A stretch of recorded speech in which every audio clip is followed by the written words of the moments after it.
श्री स्वामी समर्थ. मी समता भावे. कथक नृत्य परीक्षकांच्या दृष्टिकोनातून भाग 2 यामध्ये तुम्हा सर्वांचं स्वागत आहे. आज आपल्यासोबत मानसीताईंची दुसरी सिनियर स्टुडंट ऋतुजा जोशी आपल्यासोबत आहेत. ऋतुजाताई, तुला काय विचारायचं आहे मानसीताईंना? कथक नृत्यातला माझा खूप जवळचा विषय आहे गतभाव. त्याविषयी मला जाणून घ्यायचं आहे, त्याबद्दल आज मला त्यांना विचारायचं आहे. अरे वा, चला तर मग आज जाणून घेऊया गतभाव काय आहे. नमस्कार. नमस्कार.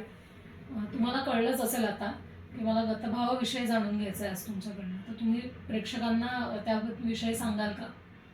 हो, आधी मुळात गतभाव म्हणजे काय ते हं. सांगते. कथक नृत्यामध्ये गतभाव म्हणजे की एकपात्री नाटक. थोडक्यात जसं एकपात्री नाटकामध्ये एकच कलावंत अनेक पात्र सादर करतो त्या कथेतली, त्या पद्धतीने गतभावमध्ये आपण समजा या बाजूचं पात्र दाखवायचं, या बाजूचं पात्र दाखवायचं, तर त्या पद्धतीने आपण पलटा घेतो उजव्या बाजूने डाव्या बाजूने, म्हणजे की आपली जी स्थिती आहे मूळ स्थिती त्या स्थितीतून दुसऱ्या स्थितीत जातो आणि एकच नर्तक त्या कथानकातली अनेक पात्र एकटाच सादर करतो पलटा घेऊन घेऊन. बर, मला सांग आता ऋतुजा, तुला गतभावच का घ्यावासा वाटला? काय होतं, आपण जेव्हा कुठेही परफॉर्मन्स करत देत असतो, परीक्षा, आता आपण परीक्षकांच्या दृष्टीने हा पॉडकास्ट चालवतोय, तर परीक्षा देत असतो.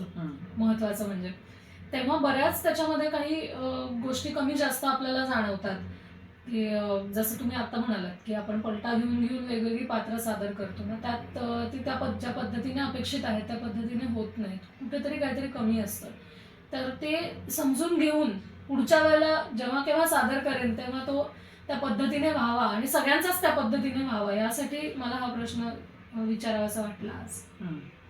आणि मूळ कथक काय आहे? कथावाचक आहे.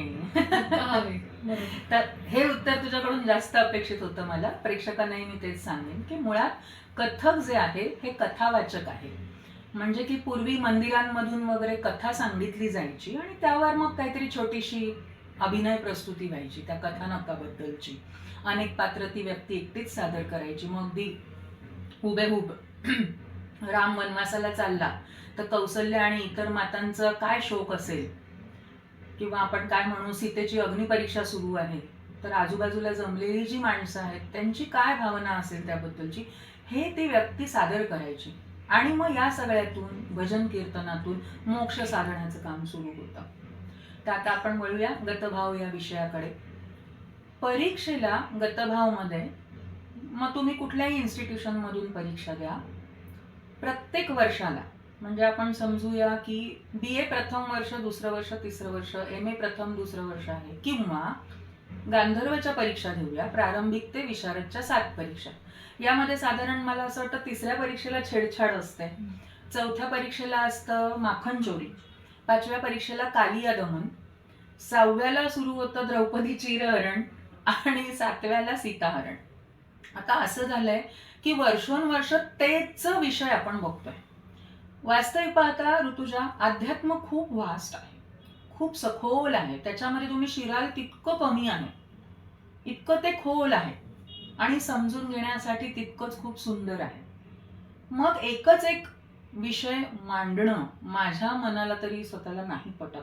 म्हणजे मी खरं ते सांगते, मी गेले 4-5 वर्ष सरळ परीक्षकांना सांगते की माझ्या मुली सीताहरण, द्रौपदी चिरहरण करणार नाहीत. आता नाहीतरी बघा, विशारदला उपज हा विषय असतो, तुम्ही अध्यात्मातली दुसरी कुठली गोष्ट द्या मुलींना, मुली ते सादर करतील. बरं, हा असा हट्ट असण्यामागचं कारण काय? तर आता तुम्हालाही माहितीये की पूर्वी एखाद दुसरी मुलगी विशारदच्या परीक्षेला बसायची प्रत्येक केंद्रावर. आता तसं नसतं. आता प्रत्येक ताईंची किंवा प्रत्येक गुरूंच्या किमान 2-2, 3-3 मुली या विशारदला असतात. मग त्यावेळेला एकच एक विषय किती जणींनी सादर करायचा आणि किती प्रकारांनी? तू दाखवलेला दुःशासन अजून किती वेगळा दिसणार आहे आणि मी दाखवलेला दुःशासन किती वेगळा दिसणार आहे, यावर आम्ही परीक्षकांनी परीक्षण करायचं का? नाही. मग मी स्पष्ट सांगते, काय होईल फार तर गतभावाचे 10 मार्क आहेत ते माझ्या मुलींना मिळणार नाही, हरकत नाही. पण मग माझ्या मुलींना दुसरी कुठली कथा द्या आणि त्याच्यावरती त्यांना प्रेझेंट करायला सांगा, त्या करतील, कारण मी तेवढी तयारी त्यांची करून घेतलेली आहे. आणि मला असं वाटतं प्रत्येक गुरुनेही अशी तयारी करून घ्यायला हवी. आणि जर का समजा नाहीच, तर मग चेंजेस कुठल्या विषयावर होऊ शकतात? तर माखन चोरीमध्ये. कालिया दमनमध्ये सुद्धा तुम्ही काय वेगळं दाखवणार? कालिया दमनमध्ये फार फार तर असं दाखवाल, तो गेंद खेळतोय म्हणजे की बॉल घेऊन खेळतोय, च्या ऐवजी विटी दांडू घेऊन खेळतोय.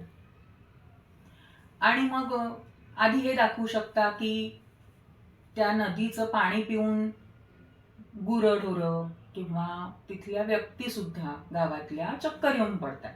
म्हणून मग कृष्ण ठरवतो की आपण तिथे जाऊन मुद्दाम खेळ खेळायचा आणि मग कालिया दमन करायचं. असं तुम्हाला छेडछाडमध्ये आणि माखन चोरीमध्ये मात्र ऑप्शन मिळतो. मग मला असं वाटतं की त्यावेळेला तो विषय तुम्ही वेगवेगळ्या पद्धतीने का नाही दाखवत? कारण बघा मन्या, असं आहे की समजा तू एक गुरु आहेस, तुझी मी को गुरु आहे, म्हणजे की तुझी स्टुडंट, माझी अजून एक स्टुडंट आहे. आता कुठल्याही केंद्रावर जा, अशा एका मोठ्या गुरुच्या अनेक शिष्य असतात की त्यांच्या शिष्यापुढे असतात. मग एका ताईच्या जेव्हा 5-10 मुली चौथ्या परीक्षेला आहेत, त्या 10च्या 10 मुली माखन चोरी कशी बरं सादर करतायत? तर यशोदा गेली पाणी भरायला लोणी काढून आणि कृष्ण त्याच्या फ्रेंड्सना घेऊन आला, बाकी गोप्यांना तो घेऊन आला, मित्रांना घेऊन आला. आणि मग ते त्यांनी थर लावले, आधी कडी काढण्यासाठी दरवाजाची, मग काय तर नंतर लोणी चोरण्याकरता, कारण ते लोणी वरच्या दिशेला ठेवलेलं आहे. पण त्यात कशी गंमत वाटेल? तेच. आता मी अगदी स्वाभाविक विचारते, मी खूप प्रॅक्टिकल आहे. एक जोक ऐकून तुम्ही किती वेळा हसता? 2-3 वेळा. 2-3 वेळा. म्हणजे की आज तुझ्याकडून ऐकला, आज ह्याच्याकडून ऐकलं, परवा त्याच्याकडून ऐकलं, चौथ्या वेळेला काय म्हणाले, हे बाबा तू ऐकलाय मी जोक. हेच परीक्षकांचं होतं. त्यांच्या जागी बसून बघा की तीच ती यशोदा तुम्ही दाखवलीत आणि तोच तो चोरण्याचा प्रकार दाखवलात, तो बोर नाही का होणार? 25 जण तेच करतायत, कारण ते मूळ एक गुरु आहेत. आणि बदल करायला काय हरकत आहे? आम्ही कुठे सांगतोय की तुम्ही काहीतरी वेगळ्या पद्धतीने दाखवा. म्हणजे कसं वेगळ्या पद्धतीने? अगदी खूप मॉडर्न पद्धतीने नाही, परंपरा जपून पण होऊ शकतं. बघ, मध्यंतरीच्या काळात कोणीतरी म्हटलं की अष्टनायिका मॉडर्न पद्धतीने दाखवा. म्हणजे काय? की आताची नायिका, आताची स्त्री हा सगळा प्रकार आत्ताच्या पद्धतीने कसा करेल? म्हणजे अभिसारिका असेल, ती चोरून चोरून भेटायला चालली आहे, तर पूर्वी ती अंधारात निघायची किंवा पौर्णिमेच्या चांदण्यात निघायची. आणि मग तुम्ही म्हणाल मग आताची अभिसारिका कशी निघेल दाखव, आताची खंडिता, आताची प्रोषितपतिका कशी करेल हे दाखव. हे कुणीतरी म्हटलं म्हणून लगेच लोकांनी तो सगळा चेंज स्वीकारलाच की. त्याला कोणी अडवलं का? नाही.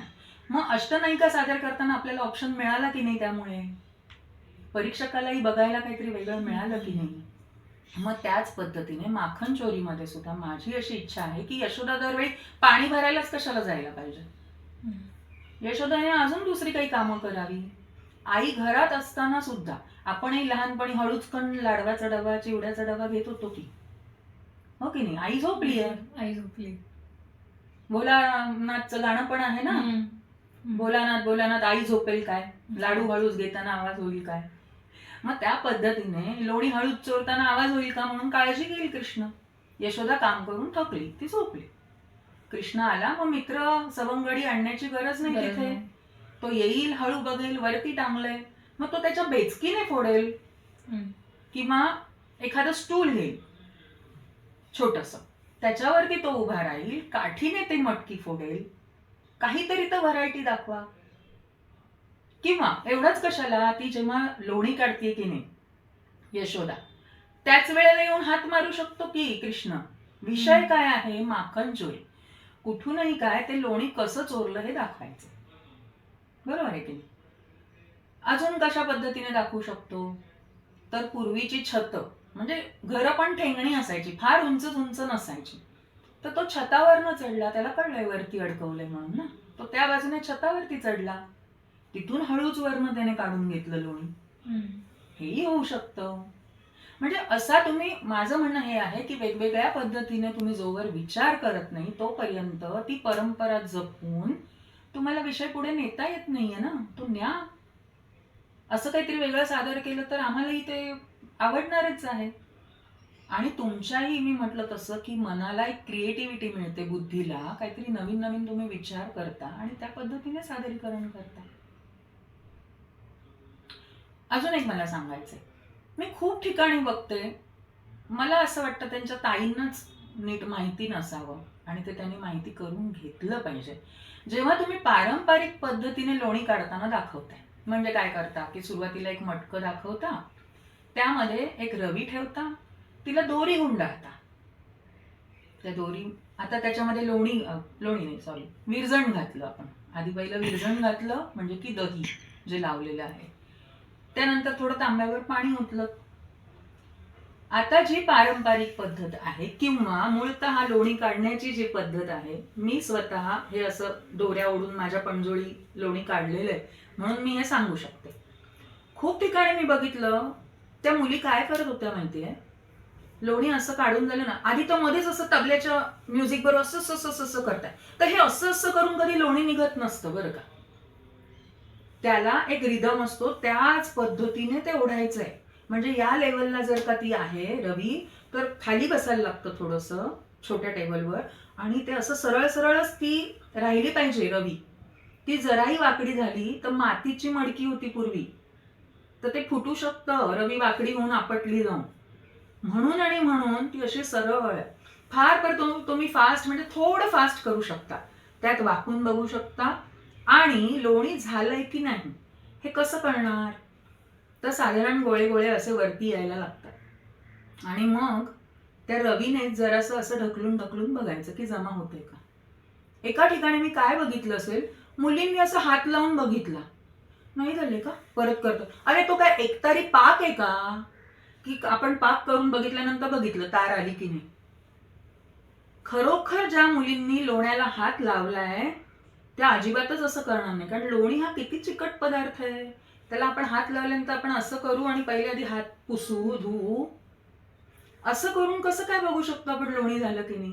लोणी झालं की नाही हे तिथे जमा झालेल्या त्या गठ्ठ्यांवरून कळतं. आणि मग अनेक मुली सर्पशीर्ष या हस्तकाने लोणी काढतात वरती मटक्यातून. का बरं, चाळण ह्या प्रकाराचा का तुम्हाला वाटतंय, का बरं शोध लागला असेल. कारण तुम्ही कुठली गोष्ट गाळू न घेता, मग त्या पद्धतीने जेव्हा तुम्ही हे असं कराल तेव्हा त्याच्यातून ते ताक खाली करणारे आणि लोण्याचा गोळा तुमच्या हातात येणारे. तर माझं म्हणणं, कोरिओग्राफी करताना इतके बारीक सारीक मुद्दे हे लक्षात घ्यायलाच हवेत. जसं गतनिकास मध्ये मी तुम्हाला मुलींना म्हणते की पूर्वी ठीक आहे कोणी सांगणारं नव्हतं, मुळात मनोरंजन किंवा कथा सांगून त्यातून मोक्ष साधण्याचं काम इतपतच जेव्हा सुरू होतं तोपर्यंत ठीक आहे. पण जेव्हा आता मटकीगत तुम्ही करताय, डोक्यावर घेता तत्तता एक तत्तता दो असे चालता. खूप ठिकाणी मी बघते तत्तता छे पर्यंत चालत चालत राहतात, डायरेक्ट पलटा घेतात आणि मग ताथीला घागर. अरे ती कुणी आणून ठेवली तिकडे घागर तुमच्यासाठी. तर काय व्हायला हवं अशा परिस्थितीमध्ये, की तत्तता छेला तुम्ही घागर आधी पहिल्यांदा खाली ठेवली, जे पण तुमचं काय काउंटिंग आहे त्यात शेवटच्या काउंटिंगला तुम्ही घागर खाली ठेवली. मग पलटा घेऊन तुम्ही ताथई मग ती तुम्ही घागर भरली हे दाखवलं, हे ठीक आहे, तिथे घागर होती तुम्ही ठेवलेली. तर अशा बारीक सारीक गोष्टींचा विचार मला असं वाटतं व्हायला हवा आणि त्या पद्धतीने कोरिओग्राफी असायला हवी. ठीक आहे, आपण परंपरा जपतोय, आपल्या गुरूंनी जे छान आपल्याला शिकवलंय त्यात काही उगाचच बदल करत नाही, त्या गोष्टीला हात लावायला जात नाही. पण मी नेहमी म्हणते त्या पद्धतीने, आणि आपल्या इंट्रोडक्शन एपिसोडमध्ये पहिल्या मी जसं म्हटलं तसंच, की जर का नवीन शोधच नाही लावायचे तर माणूस आजही बैलगाड्यांमधनं किंवा पायी केला असता कुठे जायचंय तर, मग त्याने विमान ट्रेन बस याचे शोध का लावले असते.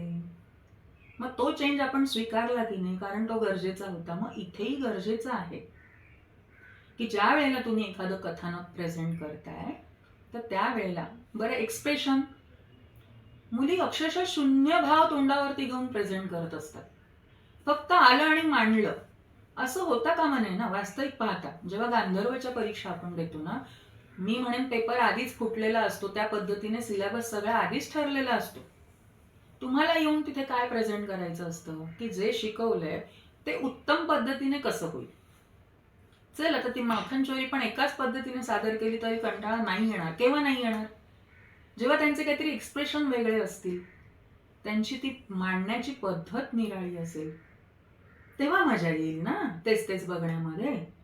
मग तुम्हाला सगळं माहिती आधीच की काय येणार आहे परीक्षेला म्हणून, मग तरी त्याच्यात वरती तुम्ही मेहनत घेऊन तुम्ही काही करत नाही, तर ते अतिशय वाईट दिसतं मग दिसताना. ओके. हो बरोबर आहे, मला पटतंय तुम्ही जे सांगताय ते. आणि तुम्हाला नेहमीच काहीतरी नवीन हवं असतं याचं मी स्वतः एक उदाहरण आहे. तर याविषयी मला मुद्दाम प्रेक्षकांना असं सांगायचं आहे की तुम्ही जसं मगाशी म्हणालात की मी परीक्षकांना सरळ सांगते की नाही त्या तोच विषय करणार, द्रौपदीची हरण नाही करणार. हे त्यांनी माझ्या स्वतःच्या विशारद प्रथमच्या परीक्षेत परीक्षकांना सांगितलं होतं. आणि वेगळी तयारी माझी करून घेतली होती. वेगळ्या विषयावरती गथभाव पूर्ण आमचा सेट होता आणि त्यांना विचारलं तिथे की तिची एक तयारी आहे, तिला ते सादर करू देत, नाहीतर तुम्ही एखादा विषय द्या. उपजचा सुद्धा तुम्ही मगाशी उल्लेख केला, तर ती उपजमध्ये त्या पद्धतीने करेल जे काय तुम्ही सांगितलं ते. तर त्यांनी विषय दिला मला, पण त्यांनी जो विषय दिला तो पुन्हा पुढच्या वर्षीचा विषय होता, सीताहरण. म्हणजे नवीन काही आलंच नाही. तिथे एक संधी होती त्यांना देण्याची आणि मला करण्याची नवीन काहीतरी. मला वेगळा विचार करावा लागला असता कुठेतरी, पण ते नाही झालं. तर मग मला असं वाटतंय की आता पुढे जर मी स्वतः काही चालू करेन माझं, तर मग मला असा प्रश्न पडतो की मला हे विषय सुचले पाहिजेत वेगळे. तर मग ते विषय काय असू शकतात, हेच एक 4-5 विषय सोडल्यास, किंवा पुढे अलंकार आणि MA वेळेला अजून काही विषय येतील, पण ते सोडून सुद्धा अजून काही विषय असतील, तर ते विषय जर मला वाटतं तुम्ही सांगितले तिथे, तर त्या दृष्टीने सगळ्यांना विचार करायला एक दिशा मिळेल. कसं आहे बघ, आपण जेव्हा म्हणतो की कथक नृत्य हे कथावाचक आहे ना, म्हणजे कुठलीही कथा तुम्हाला मुकाभिनय सादर करायचं आहे, मग कुठलीही कथा घ्या ना. मी मगाशी म्हटलं तसं की अध्यात्म इतकं छोटंसं आहे का?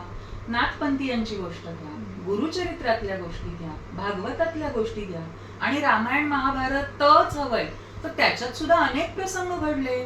फक्त द्रौपदीची हरण आणि सीताहरण एवढंच झालं का महाभारत आणि रामायणामध्ये? नाही ना, खूप काही आहे. म्हणजे घटोत्कच त्याची कथा आहे की त्याची आई जी राक्षसी आहे, त्यांना नैवेद्याला माणसं लागत असतात वगैरे, अशा कथा आहेत. किंवा रामायणात अजून पण बाकी गोष्टी आहेत. शबरी पण आहे, शबरी अनेक लोक दाखवतात. पण लवकुश आले, त्यांनी कथा मांडली रामाची आणि सीतेची. सुरुवात तिथूनच झाली. नक्कीच. तर असे अनेक विषय आहेत ज्याला तुम्ही हात घालू शकता. आता त्यातला तुला मी विषय जो दिला होता ना, तो मी माझ्या डिप्लोमा फायनल इयरला मी केला होता, कात्यायनी व्रत. तर कात्यायनी व्रत काय आहे, तर हरिविजय म्हणून एक पुस्तक होतं माझ्या गुरु आदरणीय ज्योतिताई यांच्याजवळ, आणि ते ना मी ताईंकडे क्लासला गेले की मला कथा वाचायला आवडतात, तर मी ते पुस्तक पूर्ण वाचून काढलं त्यांच्याकडे. त्यात ती कथा मला मिळालेली होती. तर लोकांना असं वाटतं, कारण परंपरागत आपण हेच ऐकत आलोय की गोपी स्नानाला गेल्यानंतर कृष्ण त्यांची वस्त्र चोरायचं, पण ते तसं नाहीये. ते होतं कात्यायनी व्रत, जे हरिविजय मध्ये सांगितलेलं आहे. म्हणजे काय, तर गोपींना असं वाटायचं की सारखं आपलं कृष्ण राधेबरोबरच रममाण होतो, असं का बरं? कधीतरी कृष्णाने आम्हालाही असं पाहावं, कधीतरी त्यानेही आमच्या बरोबर मस्ती करावी, आम्हालाही छेडावं. आणि म्हणून मग त्या काय करतात की 3 दिवसाचं कात्यायनी व्रत करतात. मग काय करायचं, समुद्रकाठी जायचं आणि रात्रीच्या वेळेला तिथे रेतीचं, वाळूचं एक देवीची मूर्ती तयार करायची, त्याची पूजा करायची, त्याच्यामध्ये प्राणप्रतिष्ठा करायची, आणि जमिनीवर झोपायचं. कुठलंही वस्त्र अंथरून वगैरे चटई अंथरून झोपायचं नाही. आणि अनेक काही त्याच्यामध्ये गोष्टी होत्या ज्या ज्या आपल्याला प्रेझेंट करता येतात. आणि तिसऱ्या दिवशी मग पूर्वी स्त्रिया केव्हा आंघोळीला जायच्या, नेमकी वेळ कुठली, तर रात्री 3 ते पहाटे 5 पर्यंत. का, तर अंधारात त्या व्यवस्थित स्नान करू शकतो, अशी साधारणशी ती वेळ. एरवी त्या जातात पाण्यामध्ये तर ती गोष्ट वेगळी, पण स्नानासाठी मुख्यतः ही वेळ समजा. तर त्या वेळेला गोपी गेल्यानंतर मग तिसऱ्या दिवशी जेव्हा गोपी स्नानासाठी जातात, कृष्णाला कळतं की ह्या सगळ्या गोपी ज्या आहेत त्या हे व्रत करतात. मग आता त्यांच्या त्या व्रताला न्याय मिळायला हवा ना, म्हणून कृष्ण तिथे पोहोचतो. त्या आंघोळीला पाण्यात उतरल्यानंतर जी वस्त्र नदीकाठी सोडून ठेवतात ती कृष्ण घेतो, लपून बसतो. आणि नंतर गंमत असं होतं की यांची स्नान करण्याची वेळ होऊन जाते आणि सूर्योदयाची वेळ जवळ येते. अशा वेळेला त्यांच्या लक्षात येतं की काठावरती वस्त्रच नाहीये. मग त्या आपलं अंग असं झाकून इकडे तिकडे बघतात आणि त्यांना कळतं की एका झाडावरती कृष्ण लपले. मग त्या म्हणतात की बाबा वस्त्र दे. तर कृष्ण म्हणतो ही तुमचीच इच्छा होती की मी तुम्हाला एकदा तरी असं पाहावं किंवा तुमच्या बरोबर सुद्धा मी काही छेडछाड करावी, आणि म्हणून तुम्ही हे व्रत केलं ना, मग या आता बाहेर पाण्याच्या. तर त्या अशा लाजत लाजत बाहेर येतात, आपली लाज राखत आपल्या परीने. पण कृष्ण मात्र, अर्थात तो भगवान आहे, त्याने लाज राखली होती द्रौपदीची, मग तो अशी लाज कशी काढेल गोपीजींची? बरोबर आहे की गोपींना असंच कसं सोडेल? मग तो काय करतो की ताबडतोबच त्यांची जी वस्त्र आहे ती त्यांच्याजवळ भिरकावतो की घ्या, तुम्ही आता अंग झाकून घ्या, तुमची इच्छा पूर्ण झाली. त्यांना आशीर्वाद देतो भरभरून. अशी ती मुळात कथा आहे की कात्यायनी व्रत करून पुन्हा एकदा कृष्णाच्या प्रेमात गोपी पडलेल्या आहेत आणि कृष्णालाही हे भावलंय मनाला, असं ते व्रत आहे. तर अशी काही व्रत आहेत. आपण व्रतवैकल्यांची किती पुस्तकं बघतो. 16 सोमवारची कथा आहे, त्याच्यानंतर हरतालिकेची कथा आहे, शंकराला प्राप्त करून घेण्यासाठी तो मला नवरा हवा म्हणून पार्वतीने व्रत केलं. तर अशा अनेक कथा आहेत ना. सतीची कथा आहे. म्हणजे वेगवेगळ्या अवतारात प्रत्येक देवाची काही ना काहीतरी कथा आहे. तर मी म्हणते अशा वेळेला सांगा ना परीक्षकांना की आम्ही आमच्या मुलींचं ना हे बसवलंय. तिथे अपेक्षित काय आहे? भले सिलेबस मध्ये एक विषय दिलाय, पण कॉलम मध्ये गतभावच आहे ना. भाव प्रस्तुतीच म्हटलंय ना कॉलम मध्ये, जो मार्कांचा कॉलम असतो. मग तुम्ही त्यांनी सुंदर प्रस्तुती दिली म्हणून द्या की त्यांना छान मार्क, काय बिघडतं? आणि शेवटचा कॉलम असतो एकूणच प्रदर्शन, म्हणजे तुम्हाला कितपत भावलं त्यांचं जे प्रेझेंटेशन आहे त्याचाही तर कॉलम असतो, तोही भरायला तुम्हाला चान्स मिळेल. किंवा म्हणजे 4थ्या-5व्या परीक्षेला नका अगदी उपज. वास्तविक पाहता मी हेही सांगते, जसं आपण म्हणतो की 10वीचा पाया हा 8वी आहे, तसंच विशारदचा किंवा MA चा पाया हा 4थी-5वी परीक्षा आहे. मग मुलींना तिथूनच खरं तर उपजची तयारी तिथून सुरू झाली पाहिजे मुलींची. मी जसं तुम्हा मुलींना म्हणते की हा विषय आहे यंदा गतभावाला, यात आधी तुम्ही काय कराल ते सांगा. मी तुम्हाला संपूर्ण गोष्ट सांगते की मी आता तुम्ही पलटा घेऊन त्याच्यामध्ये काय ते करा. आणि मग नंतर सांगते की आता हे असं नको, असं हवंय, तसं नको, तसं हवंय, जरा वेगळ्या पद्धतीने विचार कर, असं म्हणून बसवते की नाही. मग काय हरकत आहे? तर मला असं म्हणायचं की परंपरा जपत जपत तुम्ही कुठल्याही गोष्टीचं सादरीकरण करा, ते उत्तमच होणार आहे.